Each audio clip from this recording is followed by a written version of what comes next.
कल की क्लास में न्यूमेरिकल हमने सॉल्व कर लिया था कंप्रेशन मेंबर का, ठीक है। आज हम पढ़ने वाले हैं design laced and battened column. Clear? Laced and battened column आपका क्या होता है, इसको आज की क्लास में अपन समझेंगे, ठीक है। तो design laced and battened column जो आपका होता है, क्या होता है इसको समझते हैं। जैसे फॉर एग्जांपल आपने जो लोड कैरिंग कैपेसिटी देखी थी आपने कॉलम की, क्या थी? P equals to sigma AC into cross area, ठीक है। तो अगर मैं आपसे बोलूं कि मुझे इस लोड कैरिंग कैपेसिटी को बढ़ाना है, तो अगर मुझे इस लोड कैरिंग कैपेसिटी को बढ़ाना है तो मैं इस ग्रॉस एरिया को क्या कर सकता हूं? बढ़ा सकता हूं। अगर मैं ग्रॉस एरिया को बढ़ा दूंगा, मतलब सेक्शन बड़ा ले लूंगा, तो मेरी लोड कैरिंग कैपेसिटी बढ़ जाएगी। लेकिन अगर मैं बोलूं कि मैं अगर आपसे बोलूं कि मुझे विदाउट इंक्रीज एरिया, मुझे क्या करना है? इस लोड कैरिंग कैपेसिटी को बढ़ाना है। क्या करना है? Without increasing area. इस एरिया को बिना बढ़ाए हमें लोड कैरिंग कैपेसिटी को बढ़ाना है, तो हम कैसे बढ़ाएंगे? क्वेश्चन मेरा ये है, ठीक है। बताओ जल्दी से। अगर मैं इसको, क्या बोला मैंने कि भाई बिना एरिया को बढ़ाए अगर मैं चाहता हूं मेरी लोड कैरिंग कैपेसिटी बढ़ जाए, तो कैसे बढ़ेगी? क्लियर? तो अगर बिना एरिया को बढ़ाए मुझे लोड कैरिंग कैपेसिटी को बढ़ाना है, तो फिर हम डिजाइन करते हैं लेस्ड और बैटन्ड कॉलम। मतलब हम एक लेटरल सिस्टम प्रोवाइड कराते हैं कॉलम के अंदर। क्लियर? क्या कराते हैं? कॉलम के अंदर एक लेटरल सिस्टम प्रोवाइड कराते हैं, और on the basis of lateral system जो हमारे कॉलम डिवाइड होते हैं वो लेस्ड और बैटन्ड कॉलम कहलाते हैं, ठीक है। तो मैं यहाँ पे क्या बोलूंगा? We provide lateral system, we provide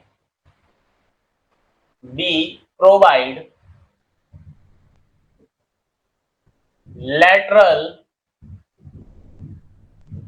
system, we provide lateral system to increase the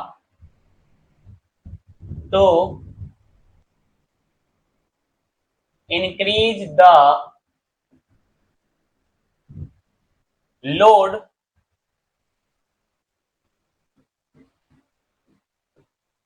carrying capacity, without increasing the area, without increasing the area को बिना इंक्रीज करे। Clear? Without increasing the area,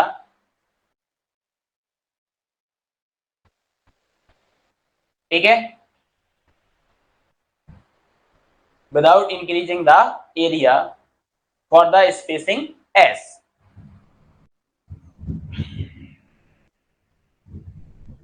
for the spacing S,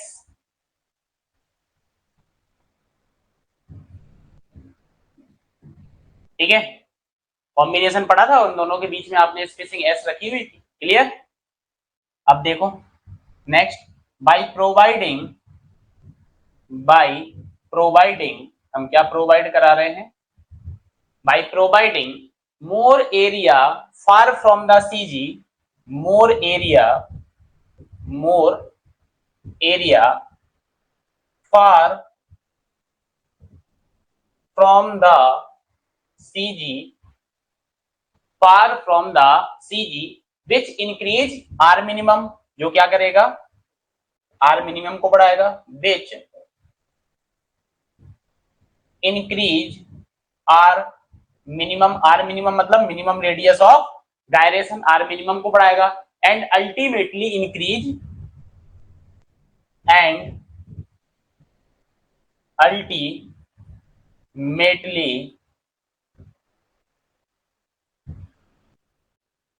and ultimately increase क्या हो जाएगा आपका, increases the load carrying capacity, the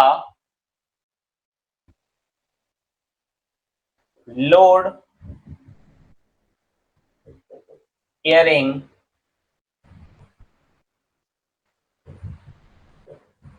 capacity. ठीक है, और साथ ही साथ जो लेटरल सिस्टम आपने प्रोवाइड कराया है ना, ये बकलिंग को भी प्रिवेंट करता है। Clear, it also prevent buckling. ठीक है,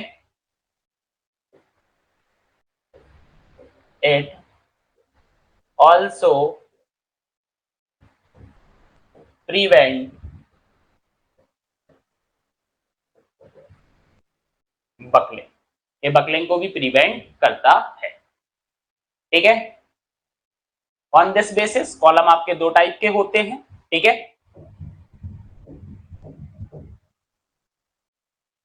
on this basis column are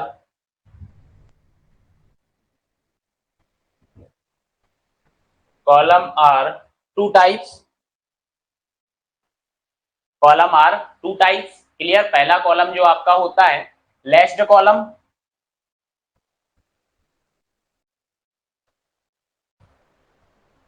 lashed column, और दूसरा आपका क्या होता है,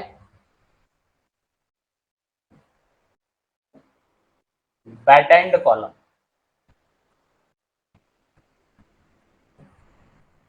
कॉलम आपके दो टाइप के होते हैं, लैश्ड कॉलम होता है और बैटेंड कॉलम होता है। क्लियर, तो आपको समझ में आया कि भाई अगर मैं एरिया को इंक्रीज नहीं करना चाहता हूं, क्या नहीं करना चाहता हूं, एरिया को इंक्रीज नहीं करना चाहता हूं, और मैं लोड कैरिंग कैपेसिटी को बढ़ाना चाहता हूं, तो मैं लेटरल सिस्टम को यहाँ पे प्रोवाइड कराऊंगा। लेटरल सिस्टम में क्या होता है, हम सीजी से दूर ज्यादा एरिया प्रोवाइड करा देते हैं, जिससे आर मिनिमम बढ़ जाता है, और आर मिनिमम बढ़ेगा तो अल्टीमेटली आपका लोड कैरिंग कैपेसिटी भी क्या हो जाएगी, बढ़ जाएगी। इस क्राइटेरिया के बेसिस पर हमारे पास दो कॉलम निकल के आते हैं, एक तो लैश्ड कॉलम होता है और दूसरा हमारा क्या होता है, बैटेंड कॉलम होता है। क्लियर, आगे बढ़ते हैं। तो यहाँ पे आप ये डायग्राम देख पा रहे होंगे, ये डायग्राम जो आपका है ये है आपका लैश्ड कॉलम। ठीक है, ये डायग्राम आप देख रहे हो, ये आपका क्या है,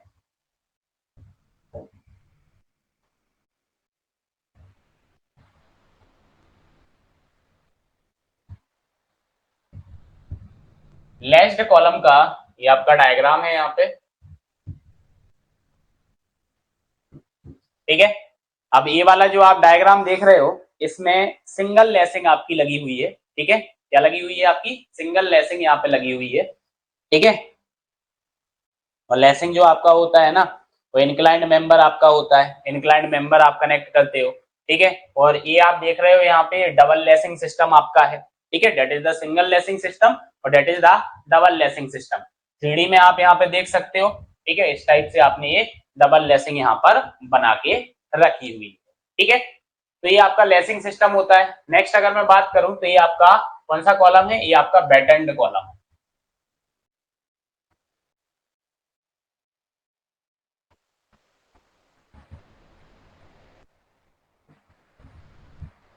ये आपका क्या है, ये आपका बैटर्न कॉलम। ठीक है, इसमें क्या होता है, हम हॉरिजॉन्टल प्लेट्स को यहाँ पे जोड़ते हैं। उसमें क्या किया है, इसके अंदर इंक्लाइंड प्लेट्स को जोड़ा हुआ है और इसके अंदर आपने हॉरिजॉन्टल प्लेट्स को जोड़ा हुआ है। क्लियर है, ठीक है,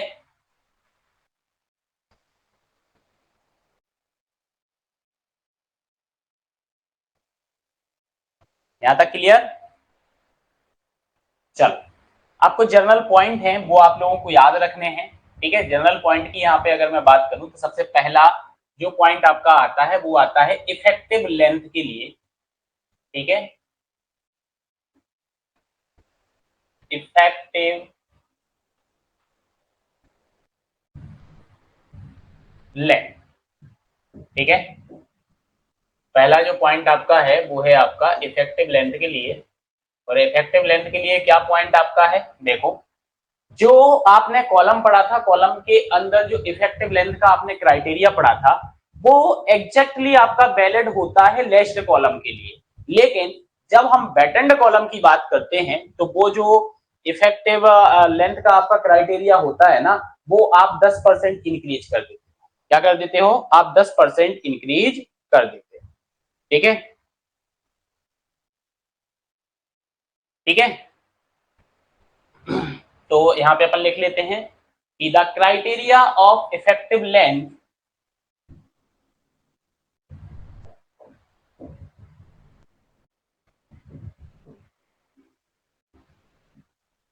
the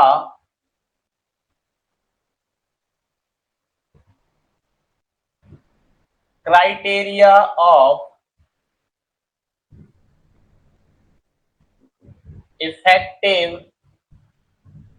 length, the criteria of effective length, the criteria of effective length is exactly valid, is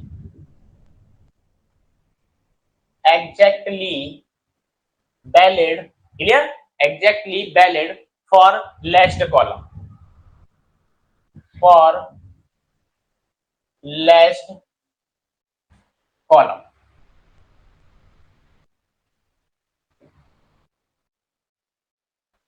ठीक है, नेक्स्ट क्या बोला मैंने, for battened column, for battened column, battened column be increase the effective length, battened column be increase the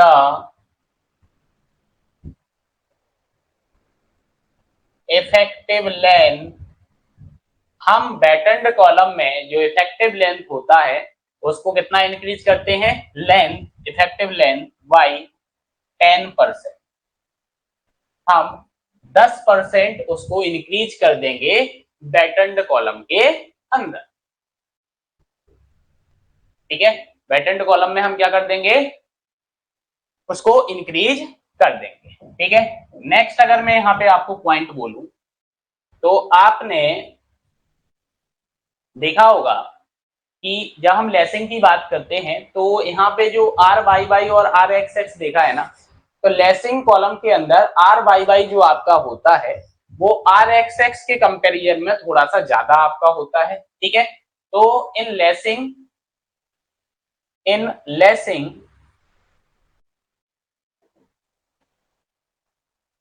are why why slightly, slightly greater than, slightly greater than rxx, rxx से क्या होगा, slightly ज्यादा होगा। ठीक है,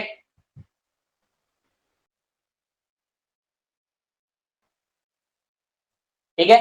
next point आपका यहाँ पे आता है कि भाई लेस्ड कॉलम जो आपका होता है, ठीक है, लेस्ड कॉलम कौन सा है, ये है। तो इस लेस्ड कॉलम पे आप देखो ये मेंबर इंक्लाइंड आपने कनेक्ट किया है, तो ये इसेंट्रिक लोडिंग को भी कैरी करता है और आपका एक्सियल लोड को भी कैरी करता है। लेकिन जो ये बैटन्ड कॉलम आपका होता है ये सिर्फ और सिर्फ एक्सियल लोड को ही कैरी करेगा। ठीक है, तो आप अगला पॉइंट क्या बोलोगे, लेस्ड column carry,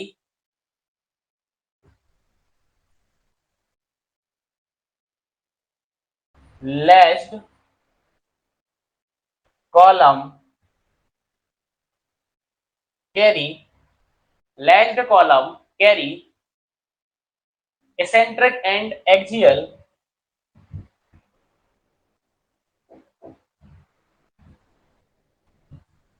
eccentric and axial। ठीक है, axial load, but battened column, but battened, but battened column carry only, column carry only axial load. Battened column सिर्फ और सिर्फ आपका एक्सियल लोड को ही कैरी करेगा। ठीक है, अब अगर हम लेसिंग सिस्टम को लगाते हैं तो कौन कौन से यहाँ पे क्राइटेरिया हैं जो फॉलो करना चाहिए। ठीक है, तो अपन लेस्ड कॉलम की यहाँ पे बात करते हैं अब। ठीक है, तो हेडिंग अपन देते हैं यहाँ पे, a lacing system should be a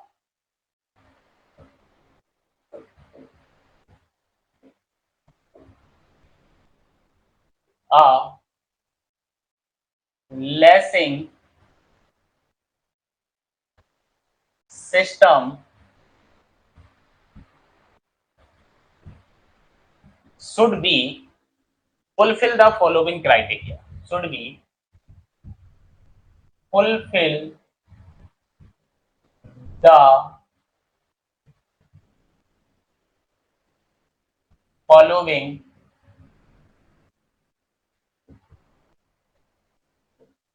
criteria।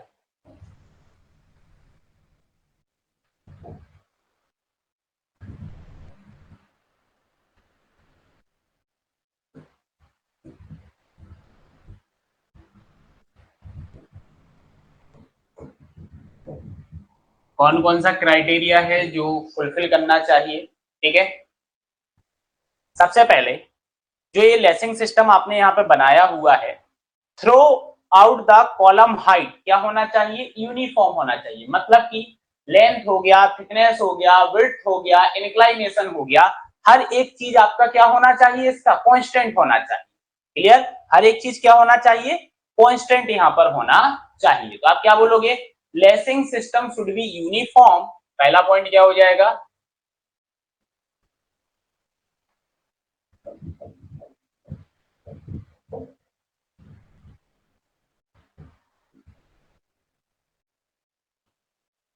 Lacing system, lacing system should B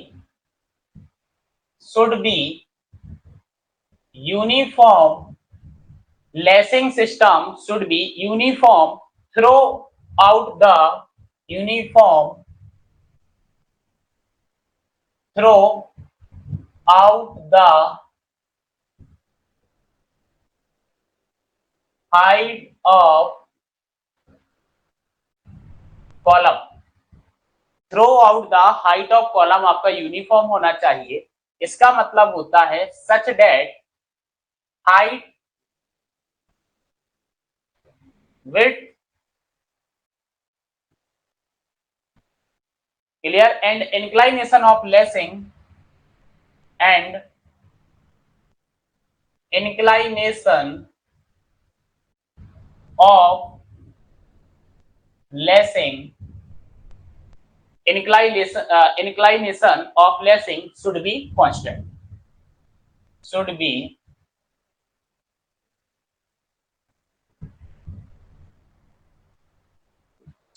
constant। ठीक है, क्या होना चाहिए, कांस्टेंट आपका होना चाहिए। ठीक है, नेक्स्ट आपका है लेसिंग ऑन अपोजिट फेसेस,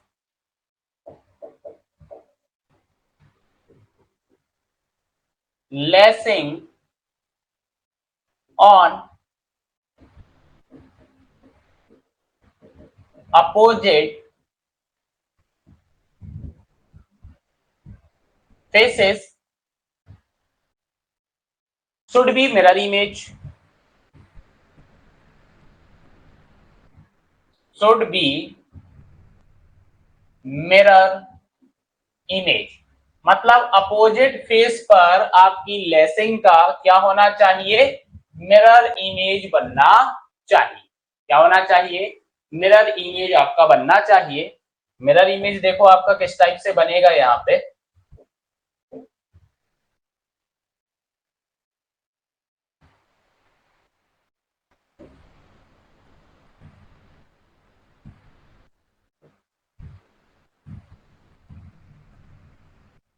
ठीक है। जैसे फेस ए पर इस टाइप की इमेज बनेगी तो फेस बी पर आपकी इस टाइप की इमेज आपकी बनेगी। क्लियर। तो अपोजिट फेसेस पर जो आपकी मिरर इमेज होगी वो कैसी होना चाहिए, मतलब सॉरी, अपोजिट फेसेस पर लेसिंग कैसा होना चाहिए, मिरर इमेज आपका बनना चाहिए। क्लियर। और जो आपका साइड फेस होगा उसमें कैसा होना चाहिए, स्टगर्ड होना चाहिए। कैसे होना चाहिए, स्टगर्ड होना चाहिए। क्लियर। तो lacing on opposite faces should be mirror image, mirror image and on adjacent faces, adjacent faces should be staggered, should be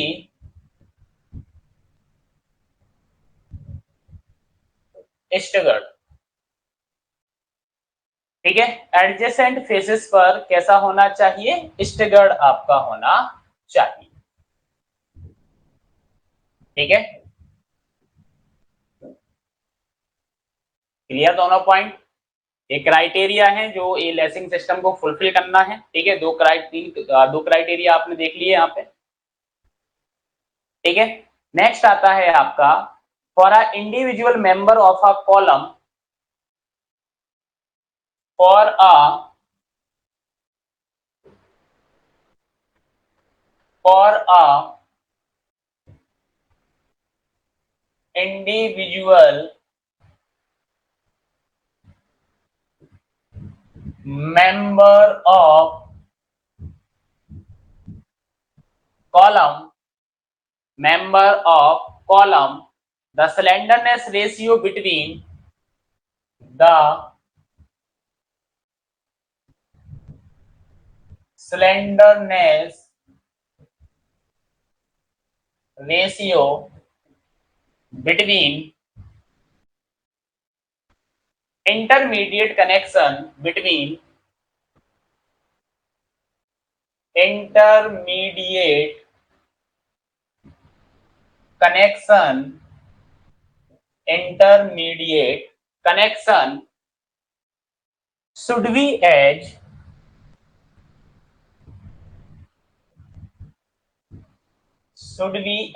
क्या होना चाहिए। ठीक है।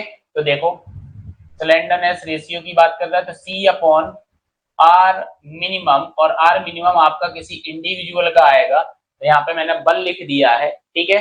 ये क्या होगा आपका, should not be greater than 50। Clear. अपन ने पहले 40 पढ़ा हुआ था। क्लियर। और should not be greater than और 0.7 इंटू लैम्डा होल। एक क्राइटेरिया आपको यहाँ पर याद रखना है। अब आप सोच रहे होगे सर यहाँ पे ये जो सी है वो क्या है। ठीक है। तो सी की बात करते हैं, सी क्या है।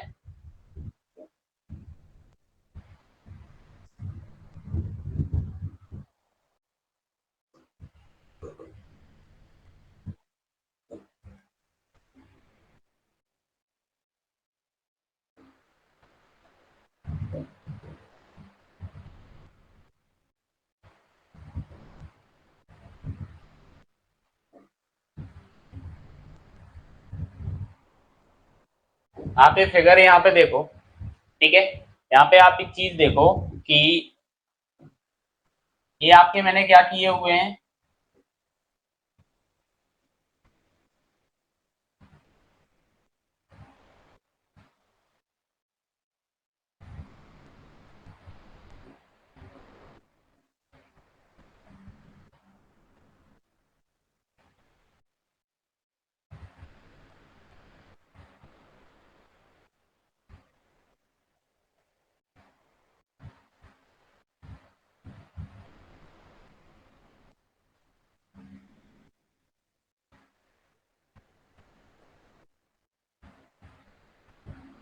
ठीक है। इस टाइप से आप देख रहे होगे यहाँ पे ये चार एंगल हैं जो आपके नीचे आए हुए हैं और इसको आपने ये कनेक्ट किया हुआ है। ठीक है। इसको आपने क्या करके रखा हुआ है, कनेक्ट किया हुआ है। ये लेसिंग सिस्टम आपका यहाँ पे लगा हुआ है। ठीक है।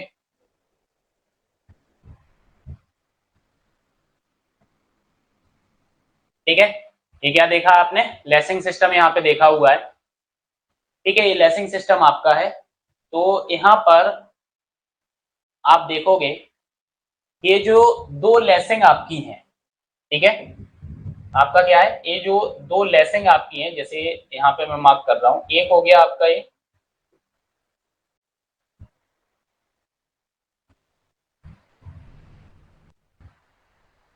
ठीक है, और ये आपका दो हो गया। तो इन दो लेसिंग के बीच की जो डिस्टेंस होगी, ठीक है, वो आपका क्या होता है, वो आपका सी होता है। क्या होता है आपका, सी होता है। ठीक है, और आप यहाँ पे एक और चीज देख पा रहे होंगे कि आपका जो देख रहे होंगे तो यहाँ पे स्टैगरिंग भी आपको दिख रही होगी। ठीक है, एडजेसेंट फेस पर आपको स्टैगरिंग देखने को मिल रही होगी, जो अभी आपने लिखा था ये पॉइंट की एडजेसेंट फेस पे आपका स्टैगरिंग होगा, तो वो एडजेसेंट फेस पे आपको यहाँ पे स्टैगरिंग भी देखने को मिल रही है। ठीक है, क्लियर है। चलो नेक्स्ट पॉइंट पे आते हैं फिर। नेक्स्ट पॉइंट आपका है कि भाई इंक्लाइनेशन एंगल जो आपका होगा वो क्या होना चाहिए। क्लियर, तो the inclination of lacing bar, the inclination the inclination of lacing bar, inclination of lacing bar with the longitudinal axis, with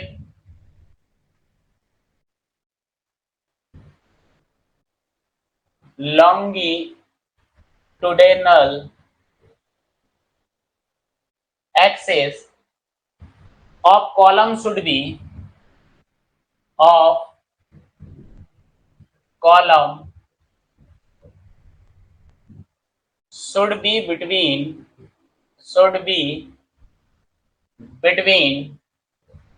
40 to 70 degree. 40 से 70 डिग्री के बीच में आपका इंक्लाइनेशन एंगल होना चाहिए।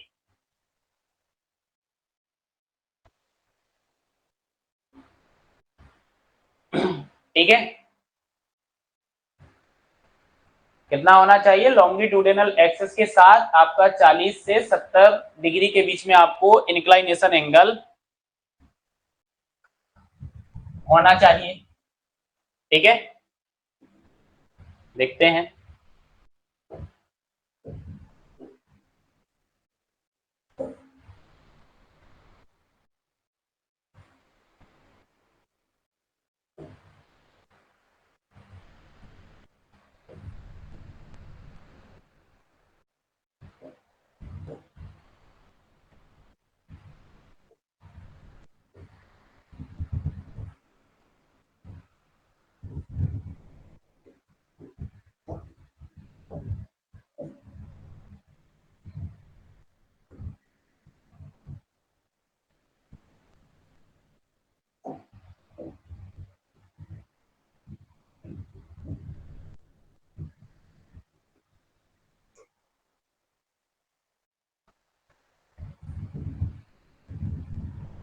तो ये जो एंगल आप देखोगे ये आपको थीटा, ठीक है,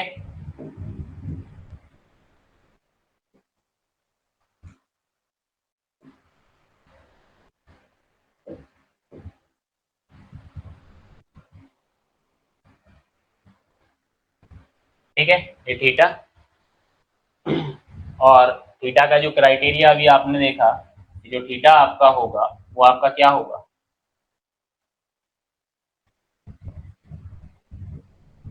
40 डिग्री टू 70 डिग्री के बीच में होगा।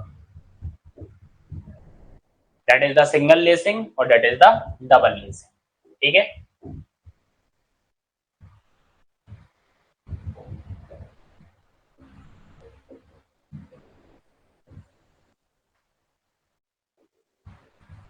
ये आपका सिंगल लेसिंग हो गया और ये हो गया आपका डबल लेसिंग।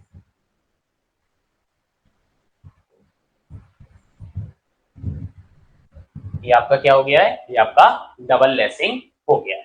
ठीक है, सिंगल लेसिंग और डबल लेसिंग आपका हो गया, इंक्लाइनेशन एंगल आपको समझ में आ गया है। ठीक है, अब नेक्स्ट अपन यहाँ पे समझते हैं। नेक्स्ट आपका है कि अगर हमें रिजिडिटी प्रोवाइड कराना है कॉलम में, तो हम एंड पे मतलब कि ये आपका जो टॉप हो गया और ये जो आपका बॉटम हो गया, यहाँ पर बैटन प्रोवाइड कराएंगे। क्लियर? तो नेक्स्ट पॉइंट में क्या बोलूंगा कि to provide rigidity to the column, to provide to provide rigidity of the column,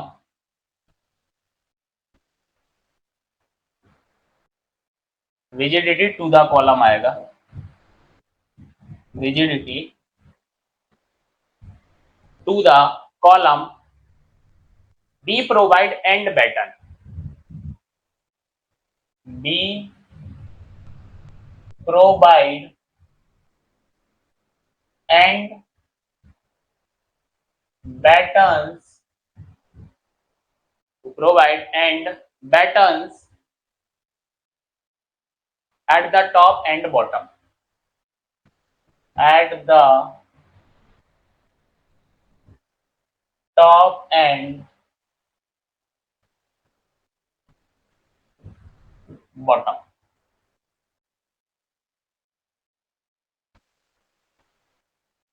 ठीक है,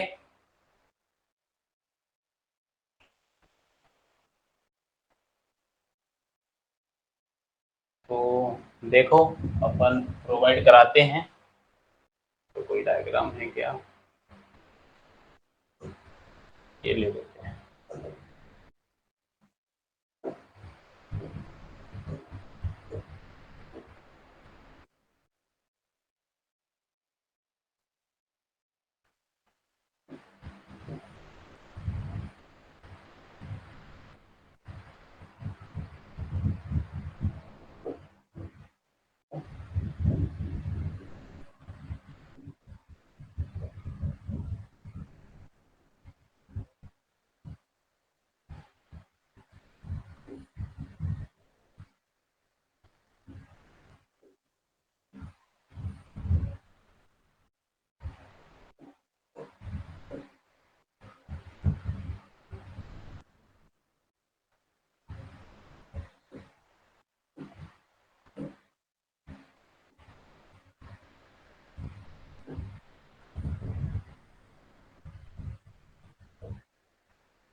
ठीक है, अगर अपने को रिजिडिटी प्रोवाइड कराना है ना, तो अपने को क्या करना पड़ेगा, एंड बैटन इस टाइप से अपने को प्रोवाइड करानी पड़ेगी। तो ये एंड बैटन अपन ने यहाँ पे प्रोवाइड करा दिए हैं कि भाई रिजिडिटी बनी रहे कॉलम के अंदर। ठीक है, अब लेसिंग जो आप डिजाइन करते हो, क्लियर, ये जो लेसिंग आपका है, क्लियर, ये आपका क्या है,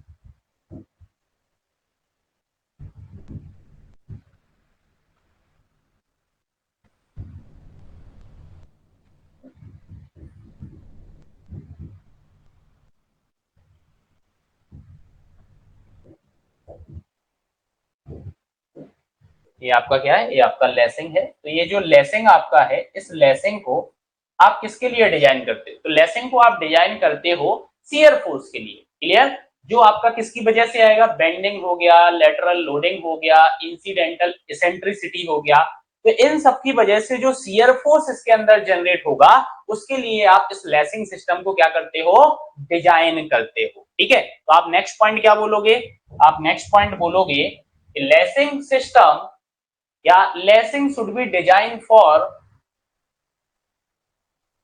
lacing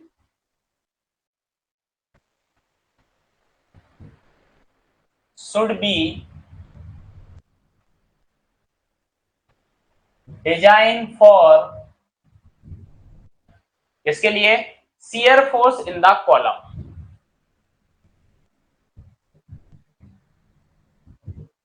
shear force in the column, clear, which occurs due to which occurs due to which occurs due to the bending due to the bending lateral loading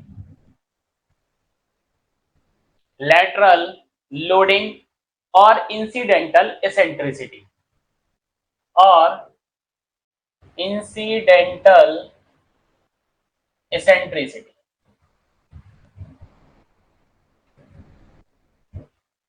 incidental eccentricity,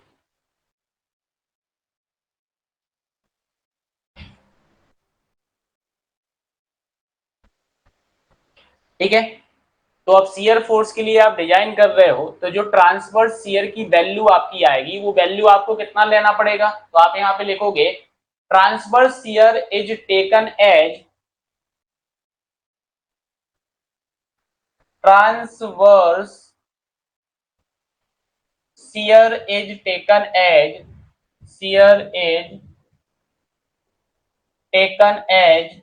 कितना लोगे आप 2.5 आप लोगे 2.5% आप लोगे टेकन एज 2.5% किसका of axial load.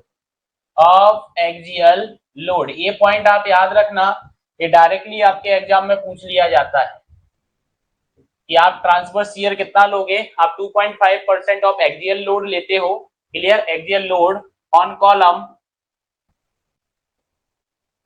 Axial load on column and this shear divided and this shear is divided equally, और ये जो shear आपका होगा इस shear को आपको क्या करना है, इक्वली डिवाइड करना है between all transfers, between all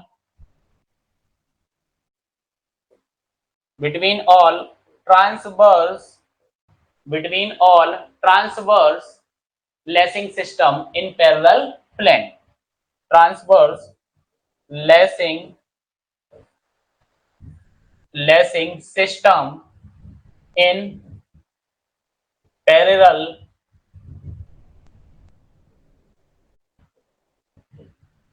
planes, ठीक है। तो देखो यहां पे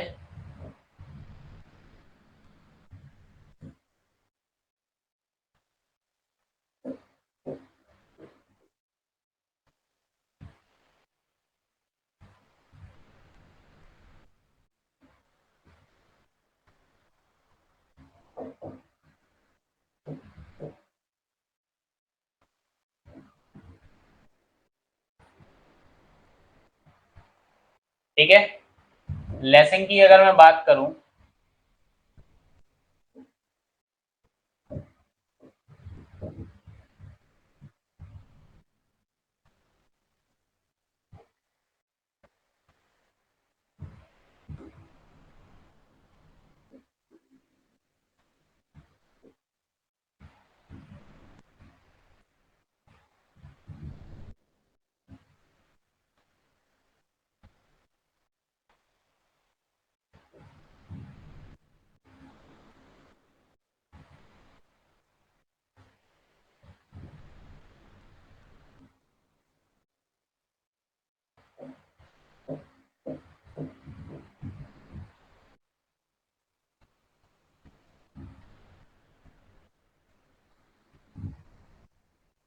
ठीक है, ऐसे ही होगा आपका लेसिंग सिस्टम।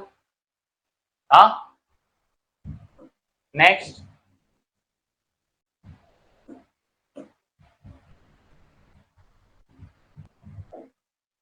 ठीक है, ये जो एंगल आपका होगा,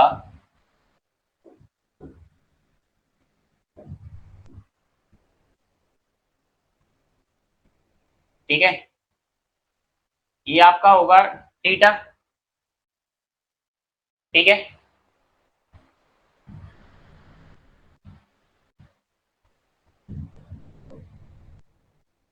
ये आपका एल हो जाएगा, ये आपका क्या हो जाएगा, एल हो जाएगा।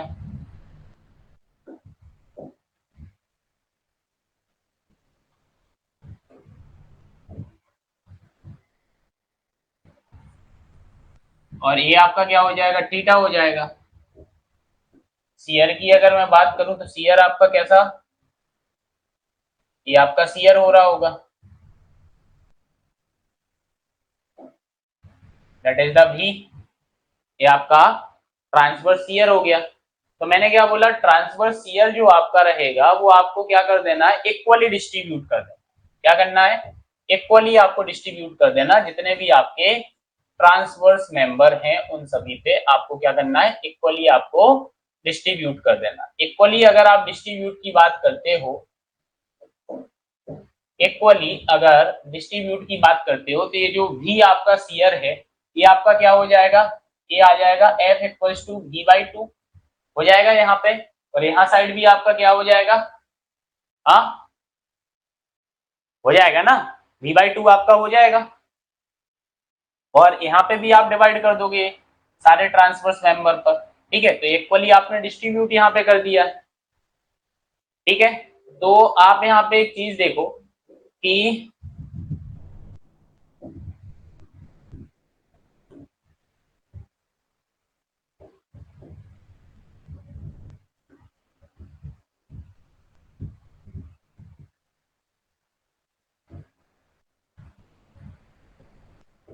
ये आपकी लेसिंग है इंक्लाइन। ठीक है, ये पॉइंट मैंने पकड़ा, इस पॉइंट से इस चीज की मैं बात कर रहा हूँ। ठीक है, तो ये एंगल आपका क्या हो जाएगा, ये एंगल आपका हो जाएगा थीटा। ये आपका क्या है, वी है। क्लियर हो जाएगा। ये वाला जो कंपोनेंट आएगा ये क्या आएगा, वी साइन थीटा आएगा, वी साइन थीटा आएगा आपका। और आपको पता है वी जो है, इस वी को आपको कितना लेना है, इस वी को आपको लेना है 2.5%, 2.5% ऑफ टी। टी आपका क्या है, एक्सियल लोड है। पी आपका क्या है, पी आपका एक्सियल लोड है। तो आप वी कितना ले लोगे, वी आप ले लोगे यहाँ पर 2.5/100 इंटू पी। क्लियर, तो एक्चुअल में यहाँ पे जो वी वाला आप यहाँ पे लोगे, F equals to V upon क्या आएगा आपका, 2 साइन थीटा। साइन थीटा वाला आपका कंपोनेंट रहेगा, तो V equals to 2 sine theta. तो ट्रांसवर्स शियर जो आपका है, ट्रांसवर्स शियर जो आपका है वी, वो वी आपका क्या होगा, वो होगा 2.5% ऑफ पी। और पी यहां पर क्या है आपका, axial load on column, axial load on column, ये आपका क्या है, एक्सियल लोड ऑन कॉलम।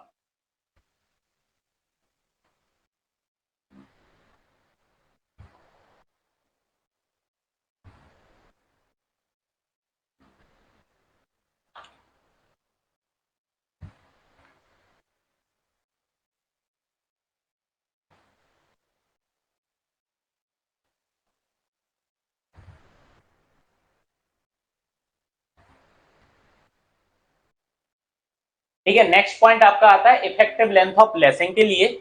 ठीक है, नेक्स्ट आपका क्या है, नेक्स्ट आपका है इफेक्टिव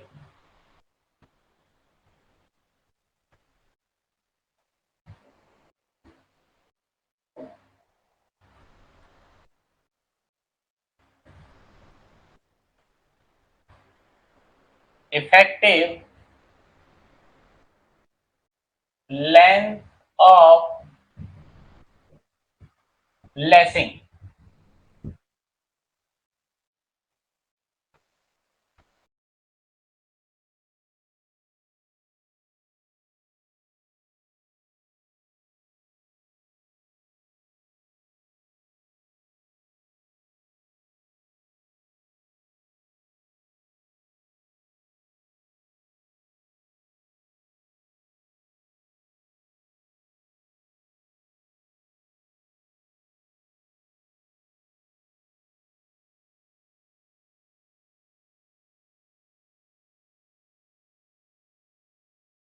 तो इफेक्टिव लेंथ ऑफ लेसिंग की फिगर बना लेते हैं।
ये जो रिवेट आपके है ना, इस रिवेट के बीच की जो डिस्टेंस है वो आपकी एल हो गई है। क्या हो गई है? एल आपकी हो गई है। तो अब दो चीजें आती हैं आपके यहाँ पे इफेक्टिव लेंथ की जब बात की जाती है कि सिंगल लेसिंग और डबल लेसिंग। ठीक है, तो अगर मैं यहाँ पे बात करूं कि लेसिंग जो हमारा है, तो लेसिंग में क्या आ जाएगा आपका?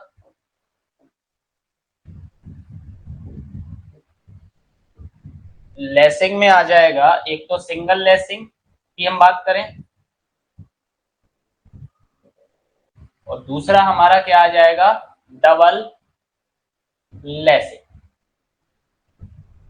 ठीक है, एक तो सिंगल लेसिंग हो गया और दूसरा क्या हो गया? Double lacing. सिंगल लेसिंग के केस में अगर मैं बात करता हूं, तो जो हमारा इफेक्टिव लेंथ होगा, जो हमारा क्या होगा? इफेक्टिव लेंथ होगा, इफेक्टिव लेंथ होगा, वो इस एल के बराबर ही होगा। वो क्या होगा? वो इस एल के बराबर ही होगा। ठीक है, और डबल लेसिंग में अगर मैं बात करूं, किसमें बात करूं? डबल लेसिंग में अगर मैं बात करूं, तो डबल लेसिंग में क्या हो जाएगा? देखो, एल इफेक्टिव जो आपका होगा ना, वो आपका 0.7 इंटू एल के बराबर हो जाए। 0.7 इंटू एल के बराबर भी आपका हो जाएगा। ठीक है, अच्छा एक और चीज याद रखना, ये जो क्राइटेरिया आपने देखा, ये क्राइटेरिया आपका बेल्टेड लेसिंग में भी चलेगा। जिस लेसिंग को आपने बेल्ट किया होगा, बेल्टेड लेसिंग के लिए भी आपका सेम क्राइटेरिया रहने वाला है। ठीक है, in case of belted lacing या बेल्टिंग लेसिंग में भी आपका यही होगा। ठीक है,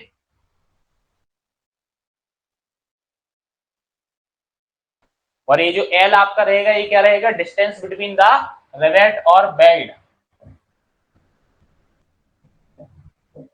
ठीक है, ये क्या रहेगा आपका? डिस्टेंस बिटवीन द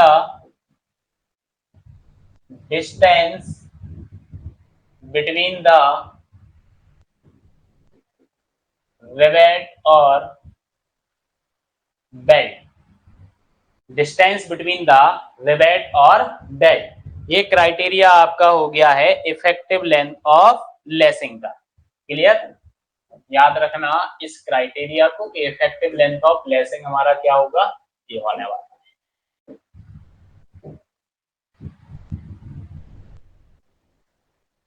ठीक है,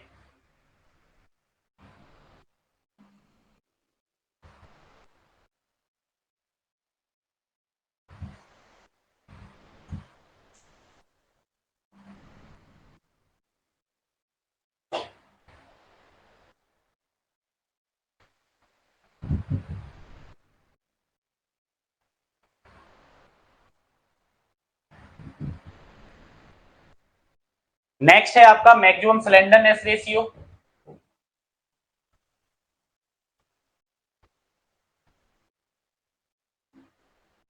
मैक्सिमम स्लेंडरनेस रेशियो तो मैक्सिमम स्लेंडरनेस रेशियो आपका क्या होना चाहिए? हाँ, देखो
ठीक है, कुछ इस टाइप से आपका होगा ये, जो आपका लेसिंग यहाँ पे लगा होगा। ठीक है, थोड़ा सा हो सकता है कि इधर थिकनेस ज्यादा हो जाए, इधर कम हो जाए।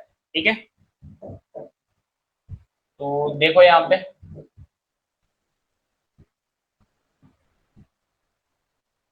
ये आपकी थिकनेस हो गई है टी।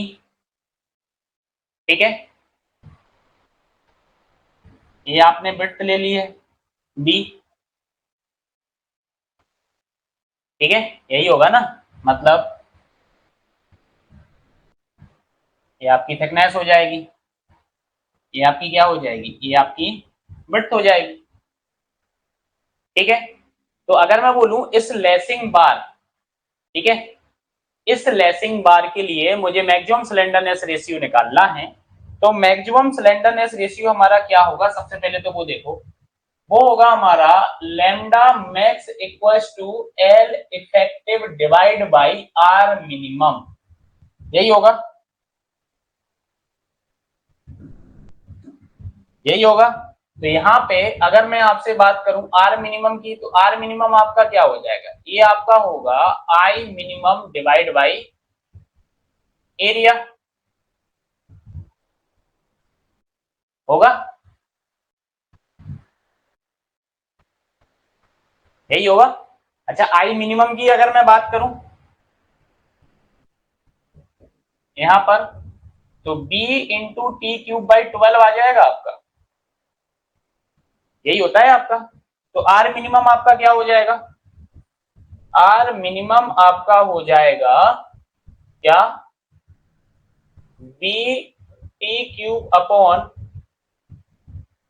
12 इंटू एरिया क्या हो गया, B into B into T, यही आएगा। यहां पे देखो इस टी से क्यूब कटेगा, इस बी से ए बी कट जाएगा, कट जाएगा ना, तो बचेगा क्या, बचेगा आपका टी अपॉन अंडर रूट 12, बचा टी अपॉन अंडर रूट 12। तो स्लेंडरनेस रेशियो जो है वो क्या आ जाएगा हमारा, तो देखो लेमडा मैक्स जो हमारा होगा वो हो जाएगा एल इफेक्टिव डिवाइड बाई क्या है आपका, आर मिनिमम, तो ये आएगा आपका L effective divide by T upon under root 12 आ जाएगा। तो इसको मैं और क्या लिख सकता हूं, और लिख सकता हूं मैं under root 12 into L effective divide by T, लिख सकता हूं, should not be greater than 145, मतलब लेसिंग सिस्टम के लिए जो हमारा मैक्सिमम स्लेंडरनेस रेशियो आएगा वो कितना आएगा,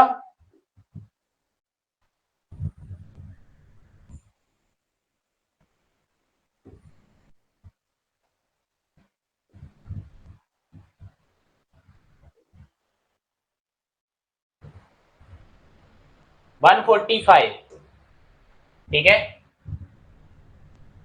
तो आप यहाँ पे अलग से भी लिख लेना ये भाई, लैम्डा मैक्स जो रहेगा ना वो 145 से ज्यादा नहीं होना चाहिए। इससे ज्यादा नहीं होना चाहिए, 145 से ज्यादा नहीं होना चाहिए, ठीक है।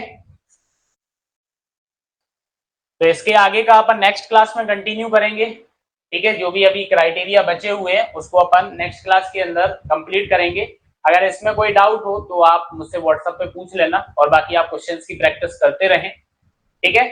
नेक्स्ट वीक में आपका ये सब्जेक्ट कंप्लीट हो जाएगा, ठीक है। तो मिलते हैं नेक्स्ट क्लास में। Thank you, class over.